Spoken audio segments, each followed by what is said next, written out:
The Tale of the Bad Engine, written by Richard Jordon. It was the evening before Halloween, and all the engines were gathered around, ready and eager to start their annual tradition of telling ghost stories. The firelighter came to set the mood, and soon the yard was showered in a warm orange glow, creating an atmosphere ripe for spooky tales. The engines took turns telling ghost stories as the moon rose overhead, each trying to outdo the last. They were all enjoying themselves enormously, even the big engines, who normally didn't have much patience for silly stories, beamed and laughed as Thomas and Percy imitated a ghost haunting an old mansion. Finally, it was Henry's turn to tell a story. He hesitated for a moment, and curiously looked over to Gordon and Edward, who appeared cautious at first, but then beckoned Henry on. "Tell it," whispered Gordon. "Go on, it won't hurt." "I don't know if I should," he whispered back. "It's up to you, Henry. It is scary," Edward replied quietly. "Are you going to tell the story or not?" said James. The other engines laughed, except for Henry, who looked a little uneasy. "Come on," Thomas and Percy said together. "Well, all right, here goes." And so Henry began. Many years ago, there was an engine who worked on a faraway railway. He was never given a name, or should I say, never lived long enough to be given a name. Henry paused impressively. "You see," he continued, "all engines, when they are built, are friendly and hard-working, but once in a while, engines come out bad, and I'm sorry to say that this engine came out very bad indeed. No one knows how he came to be built or what led him to do the things he did, but he left a path of destruction that haunts his controller to this very day." Thomas and Percy looked wide-eyed at each other. The engine thought himself to be a premier engine from a famous lineage, but he was actually an experimental engine, using only parts of other steam engines. The parts didn't fit together very well, and made him very mean-spirited and somewhat unhinged.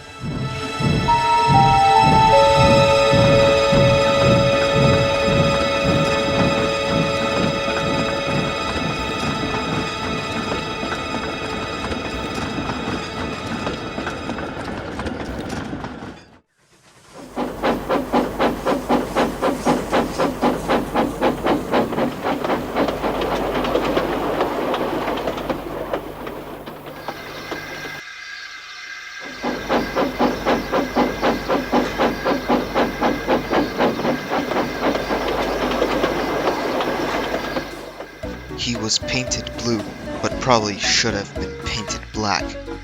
It was not uncommon for the engine to insult the others and resort to light sabotage, such as bumping them without warning or misplacing trains over small, petty squabbles. He was also easy to anger and had fits of rage, taking it out on the trucks and sometimes engines smaller than he was.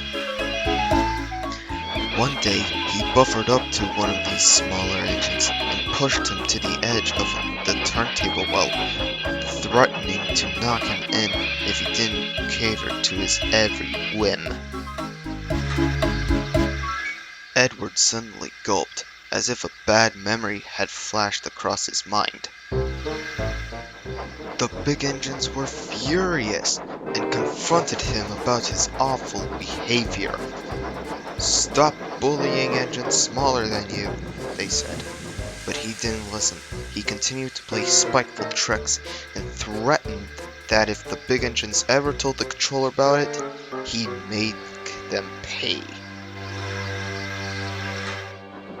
The two big engines, thoroughly fed up, got up very early one morning and met the controller at the station.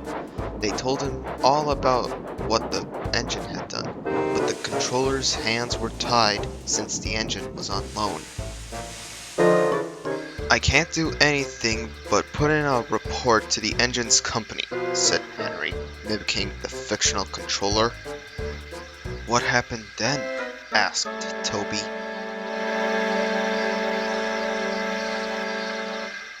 Well, one of the big engines left to take a train, and the other remained at the station, trying desperately to plead their case. It was said that the bad engine was passing through the yard at the time, and saw the big engine. Needless to say, he was immediately suspicious.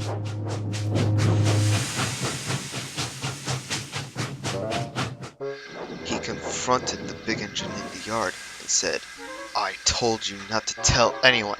You'll get yours." The big engine just laughed, believing the engine only to be bluffing.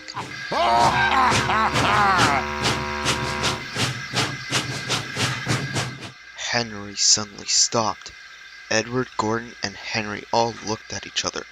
Gordon gave the motion of the eyes, encouraging Henry to go on. But, said Henry, he was most assuredly not bluffing. The next day, the big engine was pulling an express train through the junction when suddenly, without warning, another engine careened into the back of his coaches. There was an awful noise as wood and metal and stone splintered everywhere. But what was worse was as the noise of the wreck subsided, the screams of the passengers inside of those coaches became louder and louder and louder. The other engine's eyes were glued to Henry. They didn't dare make a sound. The bad engine, knowing the big engine was just up the line, had intentionally missed a signal and plowed into the back of the express train. To get even! The sight of it was awful. The three rare coaches were smashed into smithereens, and everyone inside those coaches. Henry gulped. Everyone in those 3 coaches perished. The other engines gasped. The big engine screamed, "You killed my passengers! You killed my passengers!" But the bad engine didn't care. He just laughed.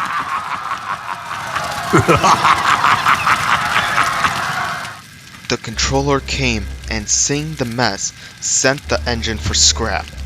If the controller had only listened to the big engines, the lives of those in the coaches might have been saved. So that is the moral of this story. Stand up to evil and fight until the very end, or the evil might just turn you into ghosts! Henry gave a loud whistle, making everybody jump. Wow, Henry, James laughed. That was a twisted story. I may have to keep the light on tonight, said Percy. And everyone laughed.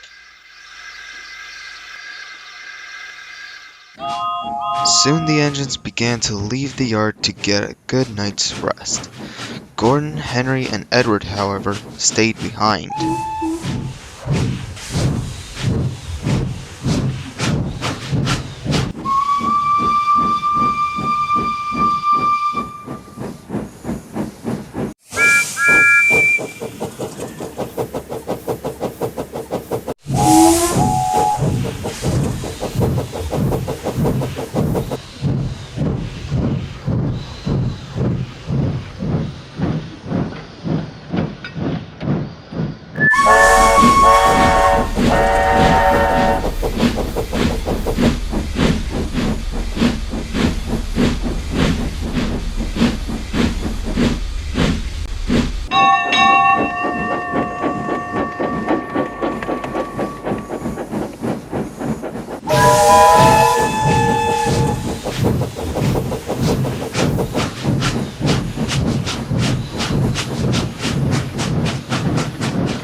As soon as the others were out of earshot, Henry sighed and looked very ill. Gordon smiled sympathetically. A fine performance, Henry, though I know that's not an easy story for you to tell. Do you think they knew who we were talking about? Said Edward. The only one who might have known was Thomas, but he was too young at that time to remember, added Gordon. Do you think 98462 was actually scrapped? Asked Henry, but Gordon and Edward didn't answer right away. The three looked up at the moon, feeling uncertain but hopeful that the bad engine wouldn't come back to haunt